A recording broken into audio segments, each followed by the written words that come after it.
En vrai, je suis toujours focus sur qu'un seul projet. La carrière. Devenir champion de l'UFC. Et la tapé, c'est terminé. La 6e victoire consécutive de William Gomis.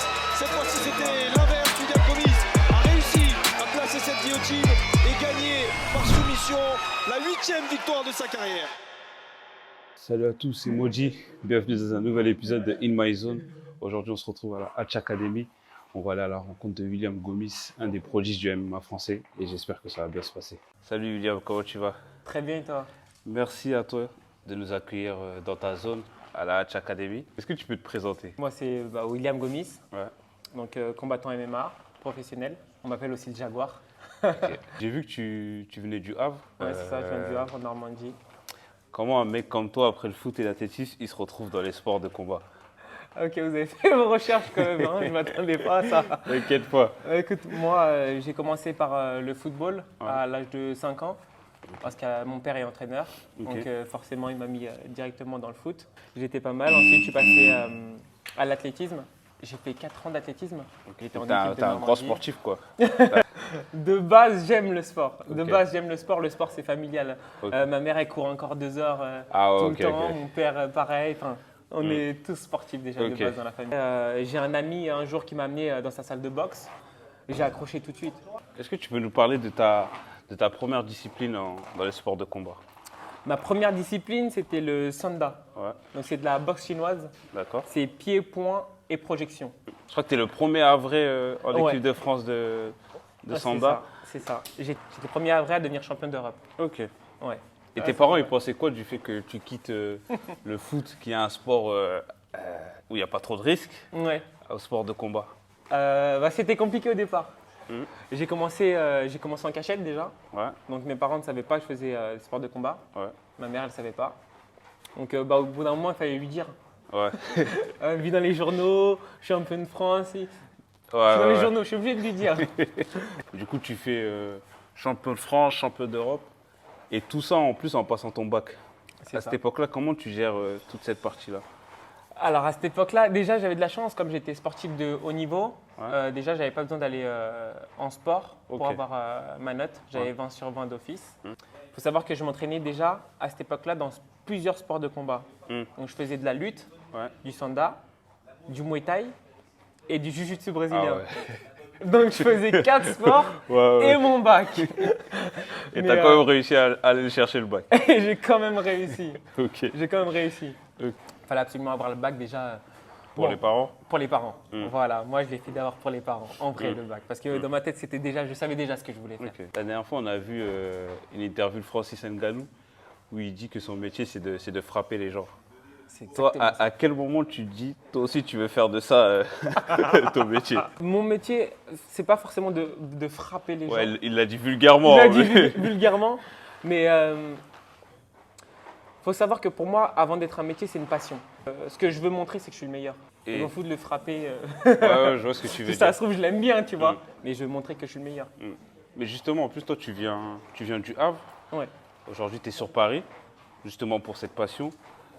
Quel sacrifice tu as dû faire pour venir habiter sur Paris Ah ouais, j'ai fait pas mal de sacrifices quand même. Faut savoir que la famille, on la voit beaucoup moins. Ouais. Parce que on s'entraîne beaucoup.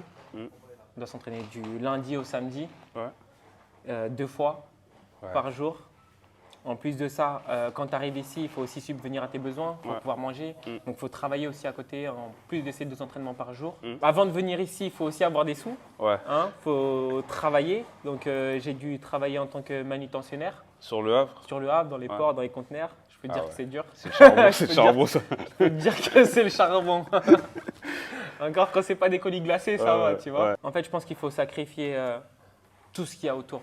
Pour pas avoir de regrets, quoi. Faut pas avoir de regrets. Il faut y aller à fond. Il faut penser qu'à ça. En fait. C'est ça ta mentalité aujourd'hui? Exactement. Il faut que ce soit une obsession. Ok. Ouais. Aujourd'hui, là, on est à la Hatch Academy. Ça a quand même un très grand nom dans le MMA aujourd'hui, que ce soit en France ou en Europe. Hein. C'est très réputé. Bien sûr. Comment on arrive justement à se retrouver à la Hatch Academy? S'il y a un jeune là qui veut s'inscrire, ça se passe comment? Alors, il faut savoir que tout le monde a sa chance. Tout le monde peut s'inscrire à la Hatch Academy. Ok. Ce qui est plus dur, c'est de devenir professionnel. Ok. On a une section pro et une section amateur. Et toi, comment tu te fais repérer de Le Havre? Comment tu te retrouves à la Hatch, toi? Alors moi, il faut savoir que j'ai commencé assez bizarrement. Donc je sortais d'un combat de Sanda. Ouais. Et j'ai un pote qui m'appelle « Hey, il y a un combat de MMA demain sur Paris. Tu veux le faire ?» Et c'est J'ai comme dit, ça que ouais, tu te retrouves. Ouais, je suis chaud, je regarde beaucoup de MMA parce qu'il Ouais. y a mon oncle justement Greg qui faisait déjà du MMA et du coup j'aimais. Il est à la j'aimais ça. Hatch, justement, non? Il est à la Hatch et c'est Ok. pour ça que je suis venu à la Hatch. Il m'a Ok. conseillé de venir ici et j'ai suivi et ça l'a fait. Ok. C'est un bon club. Vous êtes réputé pour avoir les plus gros prospects, on va dire, du C'est ça. MMA. Il y a quand Ouais. même aussi des anciens qui ont fait des très belles carrières. Ouais. Donc, c'est pour ça que je te demandais comment ça se passe, etc. C'est incroyable ici. Franchement, c'est vraiment bien. C'est vraiment bien.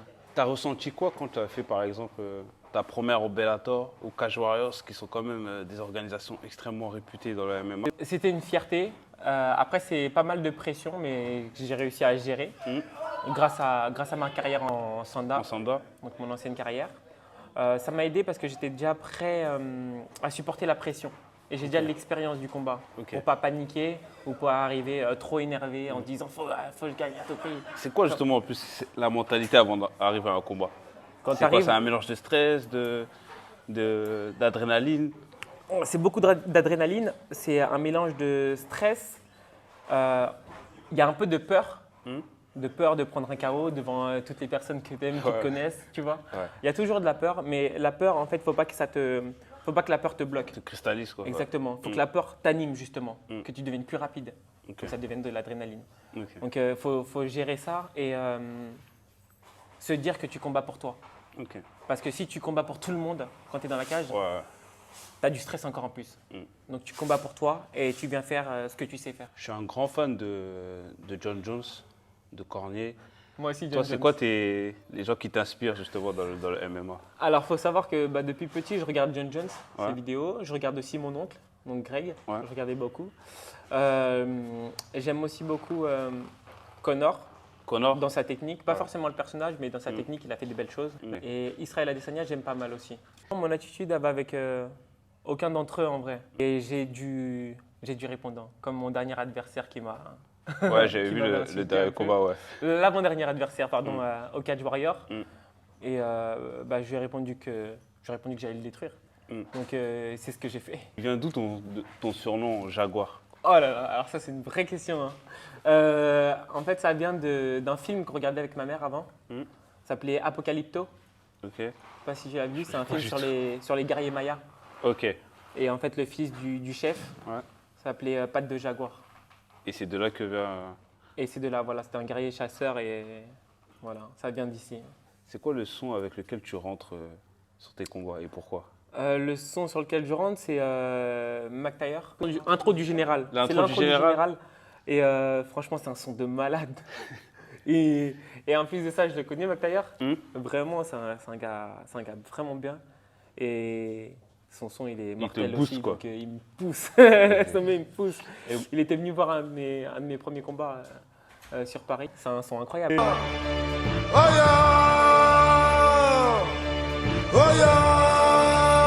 Et, pareil, Rémi, c'est un de mes... Rémi le rappeur? Ouais, Rémi, c'est un de mes bons potes, Ouais. un de mes bons gars.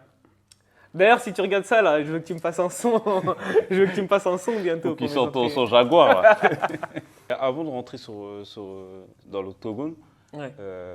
il y a les arbitres qui checkent vos gants. Et c'est quoi qu'ils vous mettent sur le visage? Ils mettent de la vaseline. C'est de la vaseline? Ouais, ils mettent de la vaseline pour que ça glisse un peu, pour pas qu'on ait des coupures tout de suite. Tu travailles en tant que coach Ouais, et en même temps, tu as ta carrière pro. c'est ça. Est-ce que c'est quelque chose que tu arrives à gérer facilement? J'arrive à le gérer parce que déjà, je mets ma carrière pro en avant. Ouais. C'est la première chose à laquelle je pense. Je cale mes entraînements. Ensuite, je cale aussi mes élèves. Ouais. Et non, on gère plutôt bien. Je gère bon. plutôt pas mal.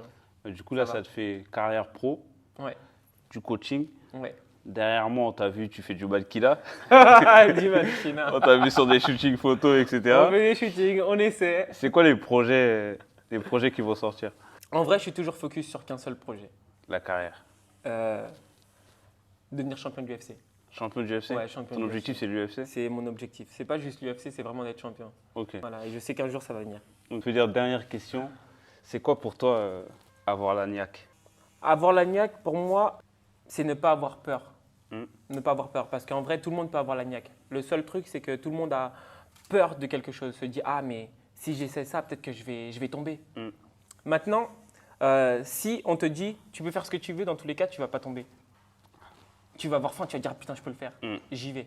Tu vois. C'est clair. Donc avoir la niaque, pour moi, c'est oublier la peur et foncer vers ses rêves.